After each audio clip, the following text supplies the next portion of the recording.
Mardiani. Nah, pada kesempatan kali ini kita akan membahas tuntas terkait profil Politeknik Sekayu, dan bisa teman-teman lihat di sini Zivia sudah bersama dua narasumber. Yang pertama ada Ibu Mardiana selaku Direktur Politeknik Sekayu, dan yang kedua ada Bapak Sunanto selaku Wakil Direktur Bidang Akademis Politeknik Sekayu.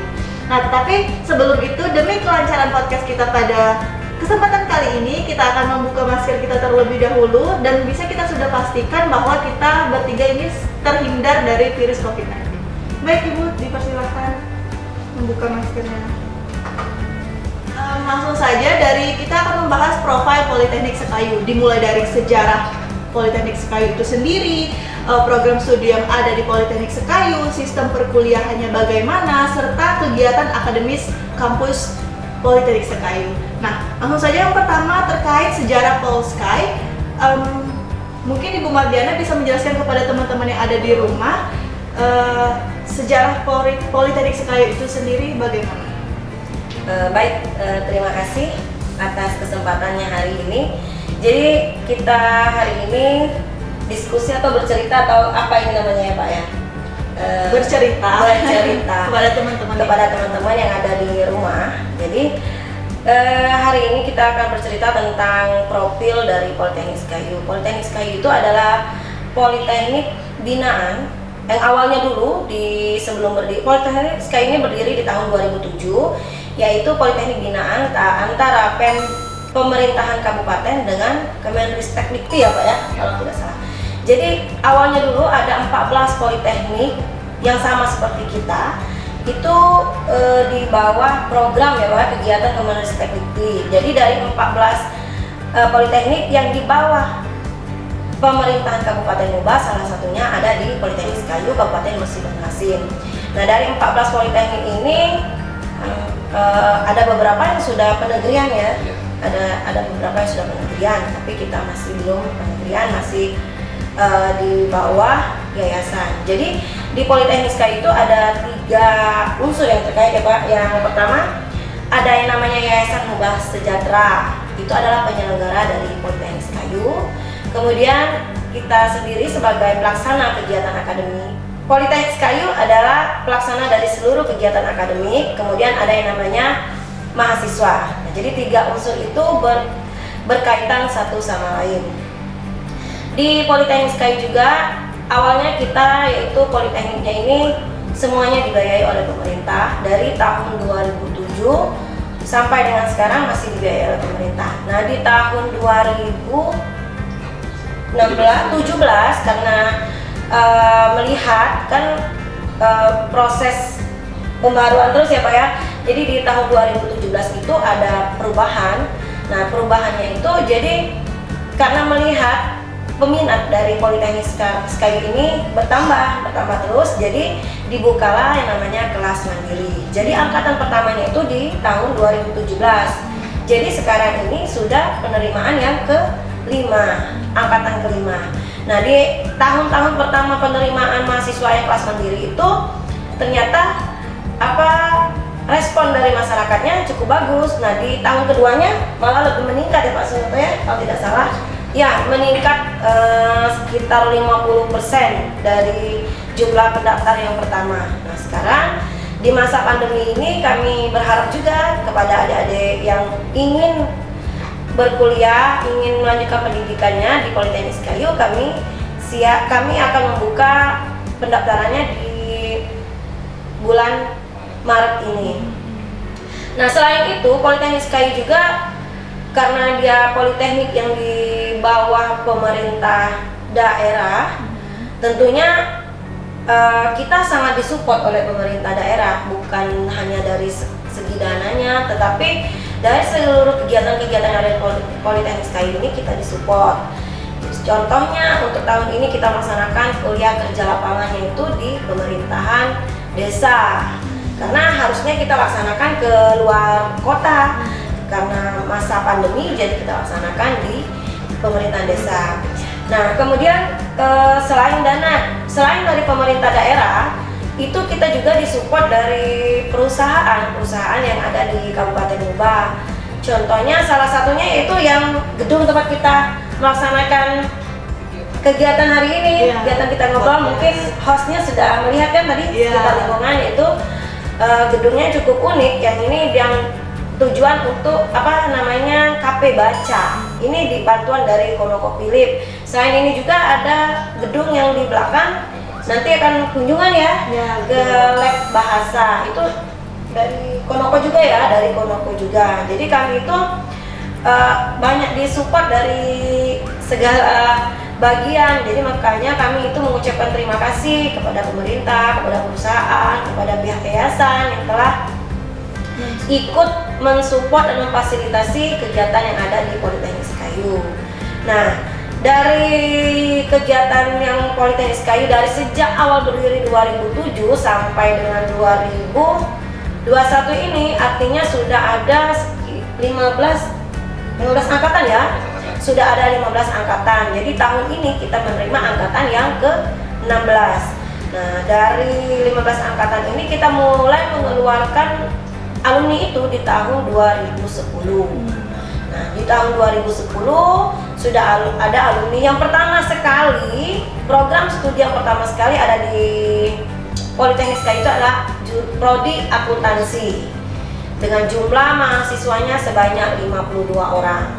Nah, di alumni yang pertama ini semuanya rata-rata sudah bekerja, dan mereka bekerja baik di instansi pemerintah sebagai ASN, BUMN, dan baik di BUMN yang skala kabupaten maupun di nasional. Selain itu juga ada yang ASN di kementerian seperti Kementerian Keuangan, di Kementerian Pertanian. Jadi alumni yang ada di Politeknik Sekayu ini sudah menyebar. Ya, karena Politeknik Sekayu juga tidak terlepas dengan adanya alumni ini, sangat membantu memberikan dampak yang positif ya Pak ya kepada Politeknik Sekayu. Jadi kita itu punya ternama. Kita ini memang Politeknik swasta, tetapi setiap event Politeknik negeri kita selalu mengikuti. Ya Pak Sunanto ya. Makanya kalau kita mengikuti event-event negeri itu sering disebut orang Politeknik Negeri Sekayu, padahal kita itu hanya Politeknik Sekayu, masih swasta di bawah Yayasan Muba Sejahtera. Iya. Jadi kalau untuk detailnya nanti jumlah mahasiswa itu sekitar 400-an ya Pak Sunanto. Ya. Nah, selain dari mahasiswa 400-an dan alumni kita sudah lebih dari 1.000, kita juga ada tenaga pendidik. Nah, tenaga pendidik ini dosennya selain dosen tetap dari Yayasan Muba Sejahtera, kita juga ada dosen luar biasa yang diperbantu dari Politeknik Negeri Sriwijaya. Iya, dan praktisi itu dari instansi pemerintah, ada juga ada dari perusahaan, dan ada juga yang dari seperti kayak kewirausahaan itu ya. Jadi profesi dari praktisi, yaitu yang berkaitan dengan technopreneurship. Nah, dari dosen ini kita harus saya direktur dan Pak Sunanto di bagian akademik ini selalu terus ingin memberikan motivasi dan hal-hal yang baik kepada dosen agar terus meningkatkan Pak Nanto, meningkatkan kompetensinya, karena itu adalah investasi bagi dosen masing-masing. Nah, selain itu juga dosen politeknik bukan hanya dosen politeknik, dosen itu mempunyai kewajiban tugas yang berbeda dengan seorang guru. Kalau dosen itu ada yang namanya tridharma, yaitu pendidikan, penelitian, dan pengabdian. Nah, mungkin untuk detailnya karena bagian akademiknya Pak Sunanto, nanti bisa dengan Pak Sunantonya juga. Itu gambaran umum dari saya. Nah, selain itu juga yang tak lupa yang paling dicari-cari oleh mahasiswa itu tentang akreditasi. Jadi awalnya Politeknik Sekayu itu kita itu awal pertama kali kita melaksanakan akreditasi itu di 2011 ya Pak. Karena kalau mau melaksanakan akreditasi itu kita harus punya alumni, sedangkan kita alumni itu di tahun 2010 untuk alumni yang pertama hanya akuntansi. Kalau teknik informatika dan teknik refrigerasi itu belum ada alumni, karena dia angkatan pertamanya di tahun 2008. Jadi di 2011 kita sudah melaksanakan akreditasi, kemudian reakreditasinya di 2015. Kemudian kemarin lagi kita baru keluar akreditasinya karena sudah berubah sistem, jadi kita tidak perlu mengajukan lagi seperti yang sebelumnya dengan berkas dan data yang banyak itu loh. Jadi kita hanya menunggu info karena lembaga Ban PP-nya ya sudah langsung ke Porlab Politeknik Kayu, ada sister, kita kan sudah terintegrasi semua sistem informasi akademiknya. Jadi kemarin sudah keluar untuk akreditasi akuntansinya itu sudah ada, akreditasinya B, untuk teknik informatikanya juga sudah, teknik impor pendingin masih proses, dan untuk institusi juga terakreditasi. Jadi bagi adik-adik mahasiswa yang ingin bergabung dengan Politeknik Kayu, jangan takut, kita sudah terakreditasi.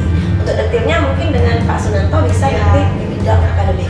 Baik, terima kasih Bu Mardiana atas sejarah singkatnya terkait dengan Politeknik Sekayu. Nah, untuk selanjutnya mungkin bisa dilihat dari sejarah yang sudah dijelaskan itu sudah sangat detail. Nah, mungkin selanjutnya kita akan membahas terkait program studi yang ada di Politeknik Sekayu. Mungkin Bapak Sunanto bisa menjelaskan terkait program studi apa saja yang ada di Politeknik Sekayu. Silakan. Baik, terima kasih atas kesempatannya Mbak Sylvia. Saya akan mencoba menjelaskan tentang prodi atau kaitan dengan akademik program studi. Yang pertama kita mulai dengan program studi, penjelasan program studi yang kita miliki. Untuk program studi yang kita miliki itu ada 3 program studi seperti yang dijelaskan oleh Bu Direktur sebelumnya. Itu program studi akuntansi. Untuk program studi akuntansi ada program studi teknik informatika, ada program studi teknik pendingin dan tata udara. Nah, untuk masing-masing program studi ini sebenarnya sudah kita sesuaikan dengan keinginan waktu awal pendirian. Contohnya program studi akuntansi. Program studi akuntansi itu kita lebih fokus kepada akuntansi sektor publik. Makanya dari dulu sampai sekarang kita masih muatannya ke sektor publik karena kita di daerah.